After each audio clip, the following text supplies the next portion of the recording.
Hello and welcome to the Romance Track here at Continual. I'm your host, Gail Z Martin, and tonight we are talking about travel and vacation romance. But before we get into that, let's let our wonderful panelists introduce themselves, starting with Jeannie. Hello, everybody. I'm Jeannie Adams. I write urban fantasy, paranormal romance, paranormal romantic suspense, and space adventure with my friend Nancy Northcott. Okay, Libby. I'm Libby Tanner. I write contemporary rom-coms. And I'm Gail Z Martin and Morgan Brice. As Gail, I write epic and urban fantasy. As Morgan Brice, I write urban fantasy, male paranormal romance. So let's start with the idea of what about travel and vacations is romantic?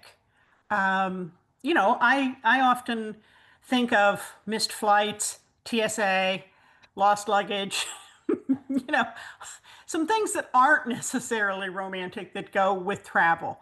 But when it comes to romance, what makes travel and vacations romantic? Jeannie? Oh my gosh, there's so much. I literally just got back from the beach this afternoon where I went to visit with a friend who was down there and just wanted some company. So I was like, good, I'm coming. And so there was one point where I live in Maryland, and the Bay Bridge between Maryland and Delaware, where the beaches are, sometimes gets backed up. And I had actually a lot of time to think about this. And I think part of it is, yes, there's the sort of negative side of lost luggage and backups at the bridge and those sort of things, but there's also you're more relaxed on vacation. You're deliberately taking yourself away from the cares of the everyday. And I think that lends itself to a lot more openness to meet people and a lot more openness to just talk to a stranger. And at one point on the backup, we'd been sitting there for about 5 minutes, and some guy got out of his car and was just walking around his car, you know, because we'd been there for a little bit. And the guy next to him rolled down his window and they started chatting. And I'm like, I could work with that. Okay, Libby? For me, there's something very romantic about vacations because there are no dishes on vacation, I like or that. laundry, or a pile of things that you have to do. And that is the most romantic thing I know of. So I love being on vacation and away from my house because all of the to do mundane things just kind of disappear, and that opens the door for more exciting and adventurous things. I feel like when you're in a new destination, especially somewhere you haven't gone to before, you can kind of turn into a new person. It feels like, oh, well, let's see who Libby is in France. Let's see who Libby is in Jamaica. And it's just kind of new possibilities. You meet new people on vacation. There's a lot of potential for new friendships, new relationships. You've got a lot of people that you wouldn't necessarily meet because you're sitting next to them on a train or a plane, and now all of a sudden they're in your life for the next 7 hours or 2 hours, and you get to know them a little bit. So to me, there's just a lot of romantic possibilities there with travel and vacation. Okay. And yes, I agree with both of you. I think one of the things for me about vacation is you're not exactly a different person, but it brings a different side of yourself to the fore. You're leaving your, professional workday person and persona at home, and this is you without those burdens and responsibilities, and you're getting to indulge something that you want to do, whether it is walking on the beach or jumping out of an airplane or surfing. You're getting to either try new things or do things that you don't get to do every day. You're in a location that hopefully makes you feel more relaxed instead of less relaxed. And it's you can you can kind of leave those other pieces of yourself behind. I just read an article today about people who famous people who dated someone who didn't realize who the famous person was when they started dating. And I think it was Al Pacino who said, no, it was Henry Winkler. He said he didn't realize his date clearly didn't have any connections of who he was. And he didn't just want to say, well, I'm Fonzie. So he tried to say, we're going to we're going to a movie. We should really sit in the back, and we should go late and sit in the back. Why? So he went and sat in the middle of the theater because that's where she wanted to sit. And he said everybody in the theater came up and said hello. At which point she went, oh. So he might not have been on vacation, but he had stepped away from his normal persona and professional role in a relaxed situation. And that meant that, at least a few people didn't recognize him. And I think that's some of what we go looking for on vacation is let me be somebody myself, but slightly different for a while. Yeah. So if you had to pick a kind of vacation that was really romantic, Jeannie, what's your ultimate romantic vacation? Whether you've done it or not, what have you done or what would you do that would be the ultimate for you? Well, I think for me, Libby actually mentioned it a few minutes ago, is it would have to either be Paris or Venice in terms of like cities for romance, because first of all, I can't tell you how many movies I've watched that, it's all in Paris and romance and all that sort of thing. One of my favorite is Sabrina, and Paris is always a good idea. And I've never been to Venice, but the idea of taking a lazy gondola ride and eating wonderful food and seeing beautiful scenery and with somebody that you love that's just chef's kiss to me. So I think one of those two cities would probably be one of at my currently would be one of my two favorite romantic kind of things to do. Okay, Libby? I like that. You can't go wrong with Paris and Venice. They are beautiful and romantic, and it feels like you should be there with somebody that you're in love with. Otherwise, you just feel like an idiot. Like, oh man, I'm in Paris and I'm with my whoever. You feels like you want to be in those cities with somebody with all the sparks and the feelings. I will tell you a short, funny story. I love traveling, and I had a chance to work abroad when I was younger. And I mentioned to one of my college roommates that I had been kissed in 6 different countries. When you're 21 years old, this is like the things you brag about in confidence to your roommate. And then the next weekend, we had our whole apartment complex had a mixer and a get to know you thing, and it was bingo, match up the bingo square with the person it belongs to. And my roommate was in charge, and she wrote that on my bingo square. This person has been kissed in 6 different countries. And I was like, oh no, that's like a fun thing to brag about with their roommates, but not like for everybody in the neighborhood to know. I got asked on a lot of dates after that. But I will say I love city vacations, and when I was younger, I really loved, yeah, Paris and Rome, and any city in Italy I think is beautiful. Now maybe I'm a little bit older, and my perfect romantic getaway would be a cabin in the woods on a lake. Just like nobody around for miles, just trees, and me and my husband, and the grandparents are watching the kids, and we just are here for a long weekend, and maybe there's like a river that you can hear when you sleep with the windows open. Just, I don't know, that kind of solitude. That's kind of what I'm in the mood for these days as far as romance. Probably because this is a mother of four, that now my idea of romance is give me some isolation. That's the most romantic thing for me right now. And quiet. Yes, peaceful, yes. And I noticed that you passed off the kids too. That helps. Yep, That does yes, help. absolutely. Yeah. You have a very nice vacation with the kids. I have 3. But if you want romance, Yes. you need to occupy them elsewhere. With the babysitter. For me, it's a beach and preferably a cruise ship to get to the beach. We did that for our honeymoon. That was the first cruise either of us had taken. And we did a cruise to Bermuda. And we continue to be, cruises are big favorites with us. And beaches are a big favorite, even if you don't take a cruise ship. I was the Love Boat generation, and so I, watched all those episodes. Now, I will say the first thing I discovered on a cruise ship is, so many times on the Love Boat, they're out strolling in the evening on the promenade and they have this long conversation over by the railing. Oh no.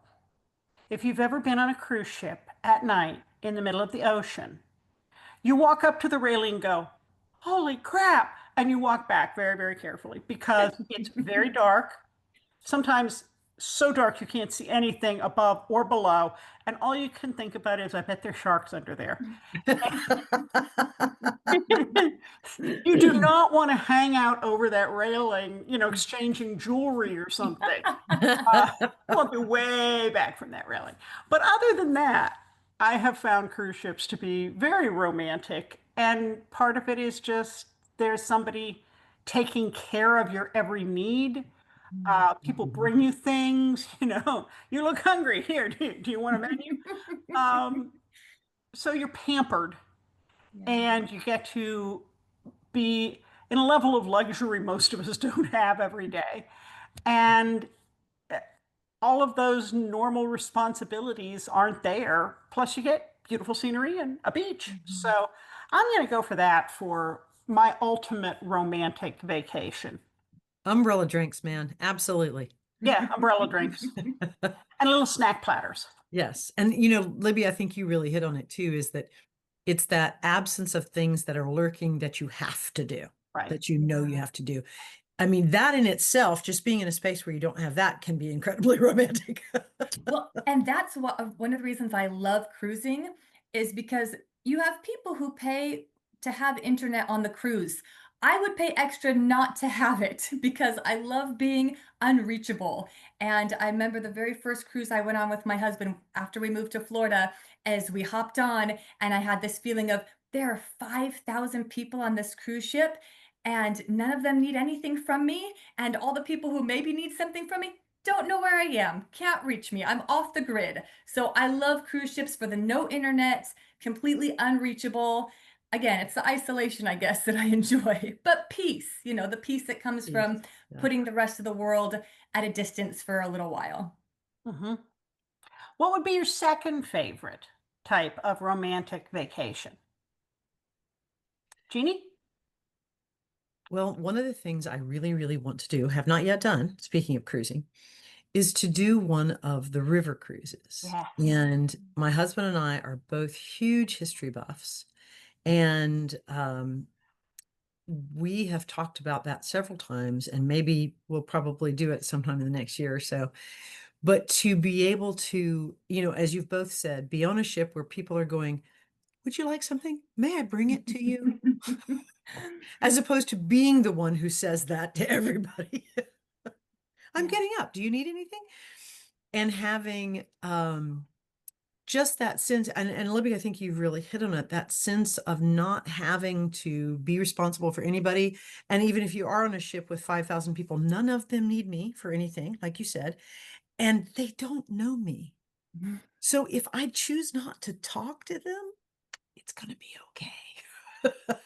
And I know that sounds crazy, but doing that in terms of spending that time with my beloved husband would be extremely romantic. Now, if I think about it in terms of putting my characters in that situation, it would be fun to do that in terms of, okay, you don't have to talk to anybody, but what if people want to talk to you? And what if you work on the ship? Or what if you're the entertainment? Or, what if you're the writer who's talking about your writing stuff, and somebody in your audience is wanting to learn to write but is awful cute?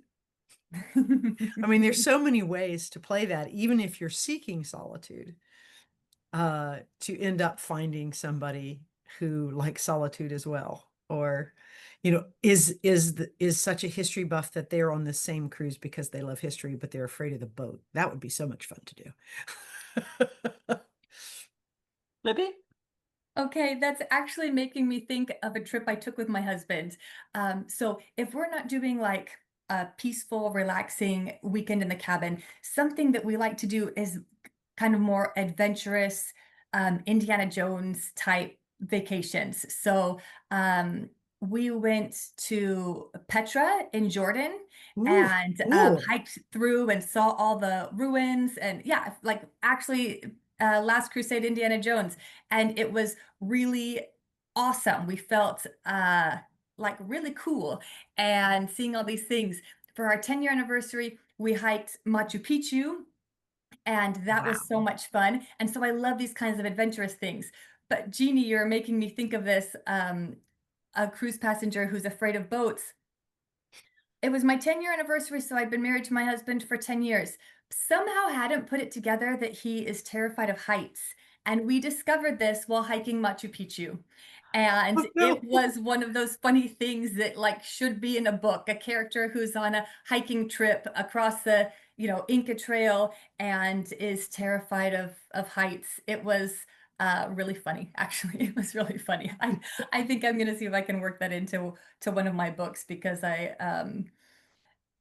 it seemed such a kind of unexpected and improbable thing. But those are another type of romantic vacations I like because when you're out there being adventurous, it makes you feel, I don't know, really cool and like you can do everything. And that to me is really sexy when it's like, look at how awesome we are and we're hiking through mountains and ruins and stuff. That to me is really exciting and sexy. Your adventure on Machu Picchu reminds me of some of the things that went a little wrong on the first date with my husband. I was living in Pittsburgh, and um, he was still, he had just finished grad school and had moved back home, small town, hadn't quite figured out what he was going to do next. And so I invited him to the big city to come, see the sights with me. And I had it all planned out. And, I took him up to Pittsburgh has a big viewing platform at the top of Mount Washington that overlooks the whole city. And then there's a little train that goes down a steep incline, a funicular that goes down to the riverside. I took him up there for a great view of the city. That's when I found out he didn't like heights. Uh, so he's got kind of like standing in the middle of the circular overlook. I can see it from here. It looks really nice. It's all good. I'll stay right here. And then we get down in this little tiny train car that's really steep Oh. down a mountain. And at the bottom, there's this very nice restaurant that kind of overlooks the river. And I took him out for a drink, found out at the time he didn't really drink. And then every single thing that I had planned turned out to be something that wasn't high on his bucket list. And I joked that we've been married 38 years. I joked that he had to marry me to keep me from still taking him on more dates. It wasn't nearly that dramatic, and somehow for some reason I have a flair for exaggerating things. Who'd have thunk? But I still remember nothing went as planned, and I think that can play into um, a romance, especially if you're doing a comedy, a light-hearted romance, because somebody's doing their very best to show off or do something, and it just falls flat at every time. I think for me, the one that I haven't done yet, I traveled a lot when I was in corporate, and I went to a lot of big cities, but it was always in and out. You went there for a meeting and then you left. It wasn't always feasible to sightsee. And so I'd like to go to New York and get tickets to stuff and go to museums. And Mhm. I'd like to go to museums in all the cities and just get a chance to explore the food and the museums and the parks and the shows and do some of the fun stuff that I didn't have time to do when the company was flying me in and out. And I think that could be very romantic if you were with the right person and got the right tickets and the right dinner reservation. Um, and maybe it would go more successfully than my first Pittsburgh date. Uh, It worked out well, it sounds like. Yeah, 38 years. I mean, come on. That worked yeah, out. yeah, it did. And, I always think of that when I'm doing meet cutes is, the carefully planned date where everything goes wrong. Which Yeah. kind of brings me to the next question. If you're going to do a travel or vacation romance, are you looking for a fling while you're out of the country? Are you looking for a one night stand? Are you looking to meet the right person and make this your, forever true love?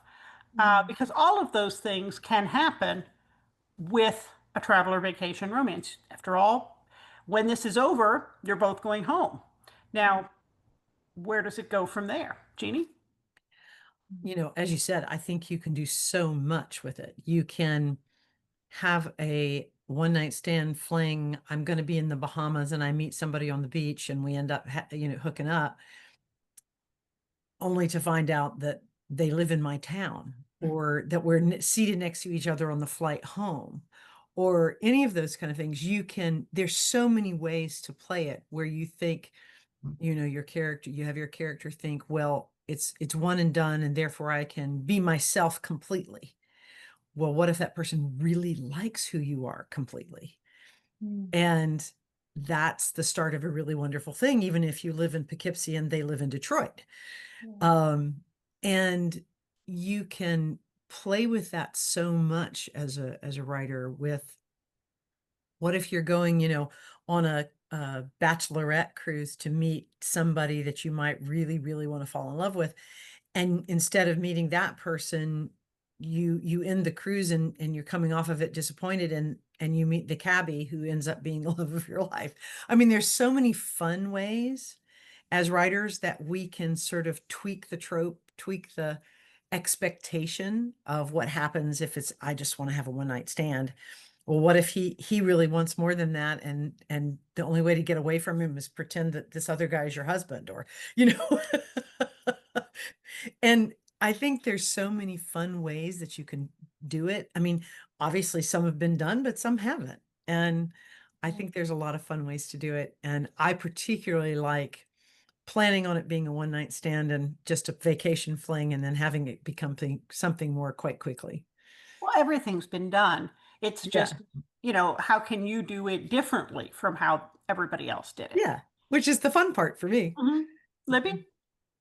So this is a great question. In my debut novel, Better Than Gelato, our main character Juliet is spending the year in Italy as a nanny. And there are hordes of attractive Italian men, and she's tall and blonde and gets a lot of attention. So it is mortifying when she starts developing feelings for an American who is living in Italy. And he's a research intern there at the local hospital. And she says that, dating an American in Italy is like eating at McDonald's in Rome. Like, that's preposterous. Like, who would do Why that? would you do that? Yeah. Yes, yes. And her best friend back home is um giving her a lot of pushback, but like, how did you find the one American in a country full of attractive Italian men, and that's the guy that you're going to date? And so she's very much against a relationship. She also has a lot of commitment issues. But our character, Jake Fields, he is quietly charming and kind of adorkable, that nerdy vibe that's very sweet. And then I think the magic of Italy plays a role, and all these walks down cobblestone streets and delicious dinners and romantic parks, they combined so that our girl, almost against her will, falls head over heels. And this was not what she planned on, not what she expected. And she's like a little bit bewildered and embarrassed about the whole thing. And I think that can be fun to whatever expectations your character had. We're not giving it to them. If they were hoping to find somebody on the singles cruise, like you said, Jeannie, they find the cab driver on the way home.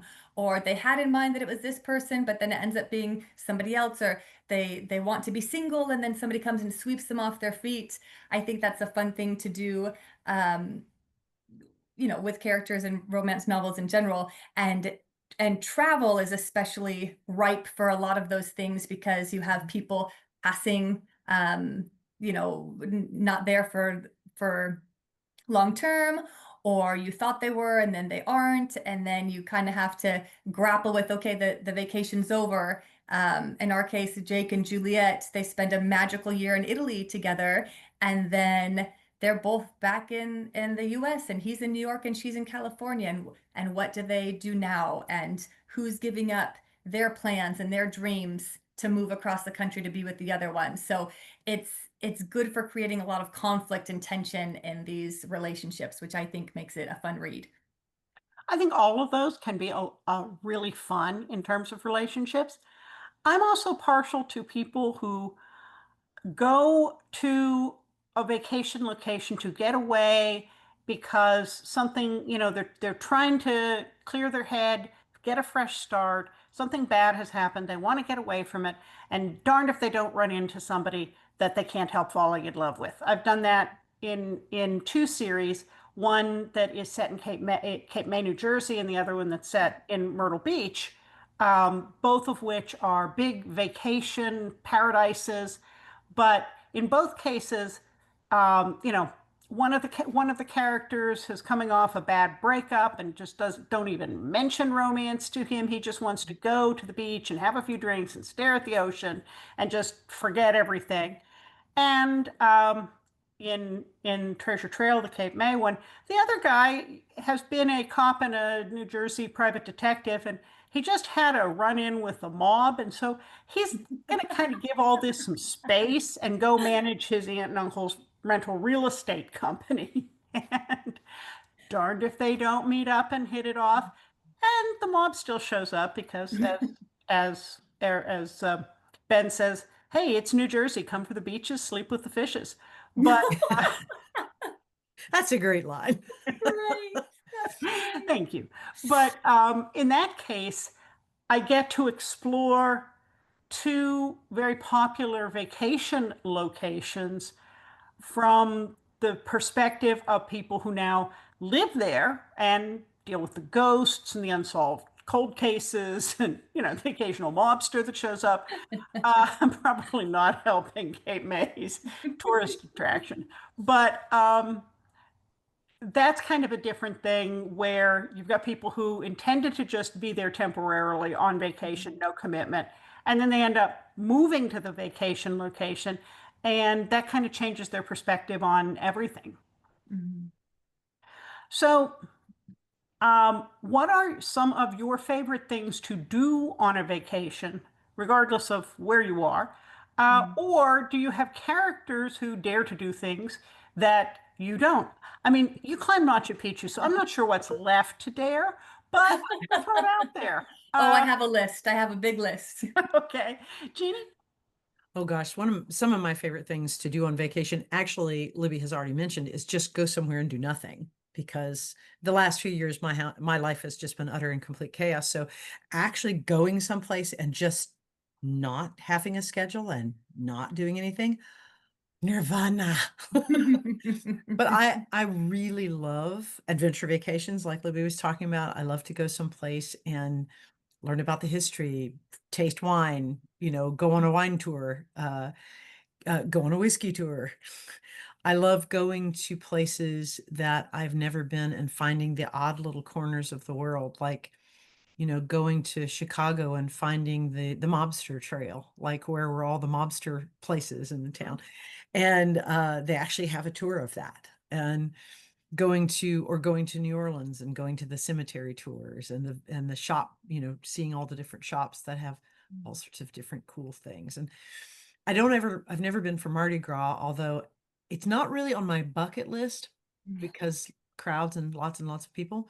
But if I ever were there for it, I would probably thoroughly enjoy it. Mhm. But also like a vacation where it is like hiking and sightseeing and just being in nature and things like that. So because I like it, I like to stick my characters in that situation too.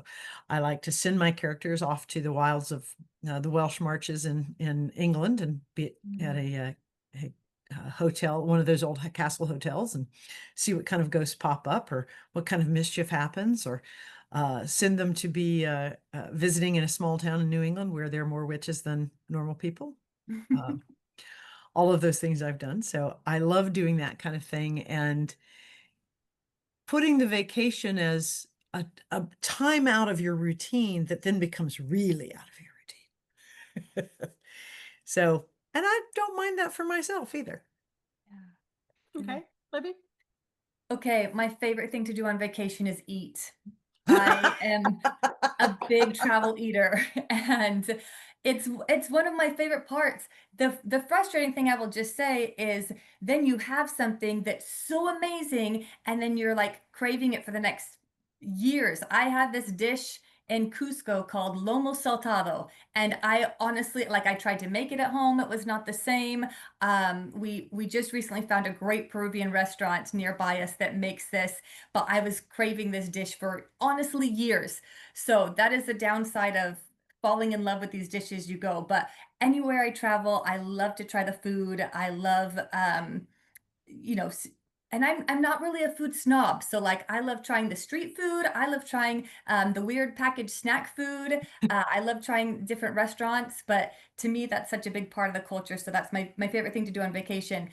We've had some misses. We My husband and I went to China when I was 3 months pregnant, and hiked the wall in Beijing and saw the Terracotta Warriors. Really cool trip, but I was not in the mood for experimenting with delightful food at that time. I was like still a little bit, pregnant, sick, and we went down a street and they're selling, fried scorpions on a shish kebab stick, and I just about tossed my cookies. I was like, nope, get me out of here. So most of the time I love eating while traveling, but there have been some exceptions.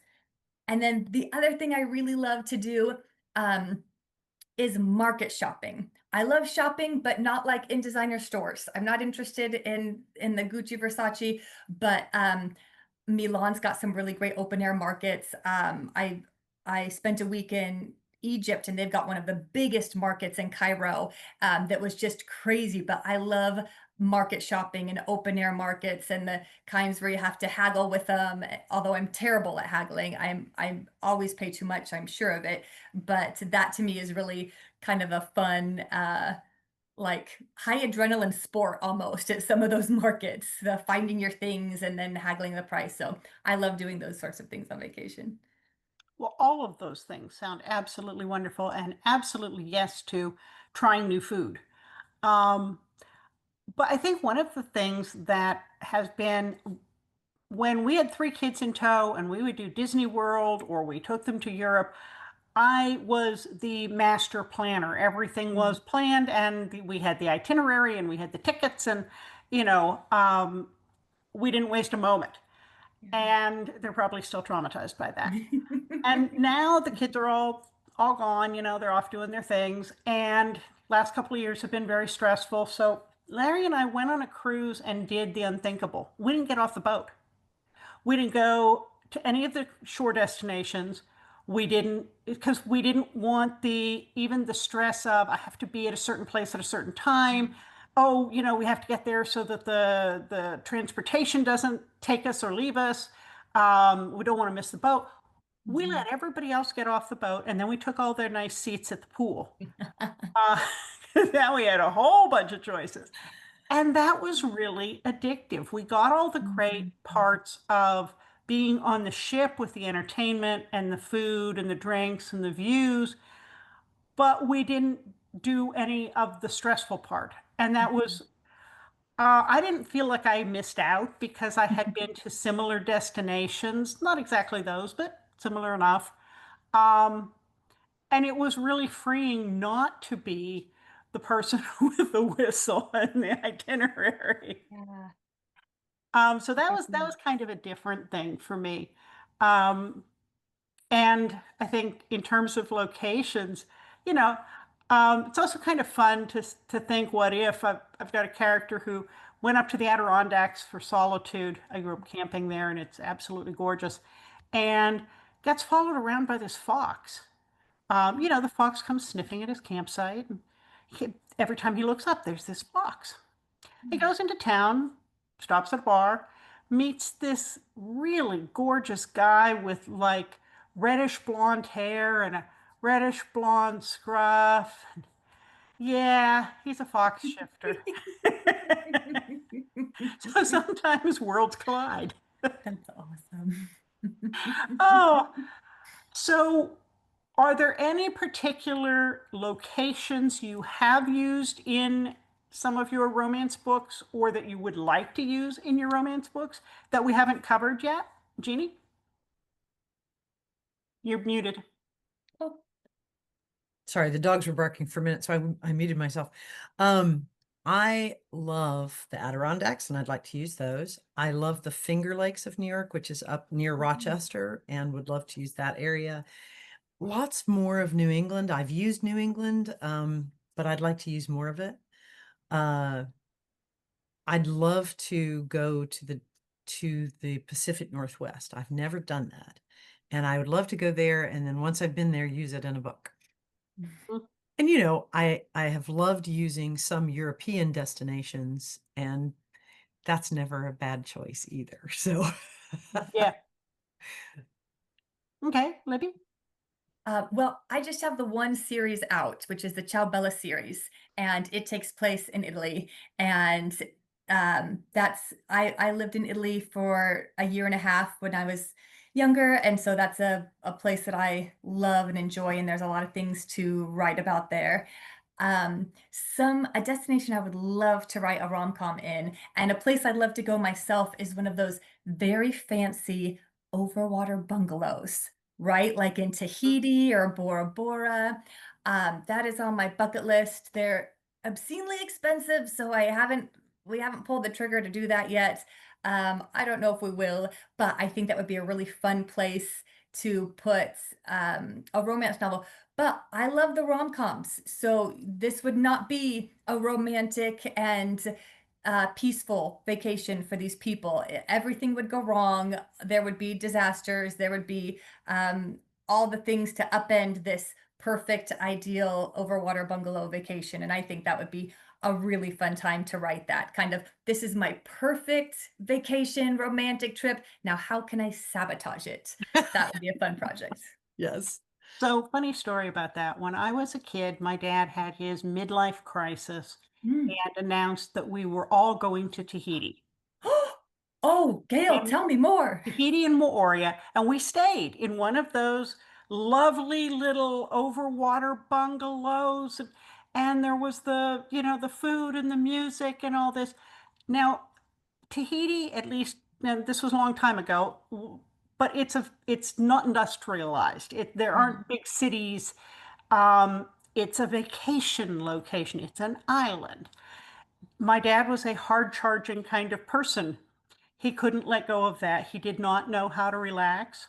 So I kid you not, we rented a Jeep and we drove laps around Tahiti Oh my God. because he couldn't sit still.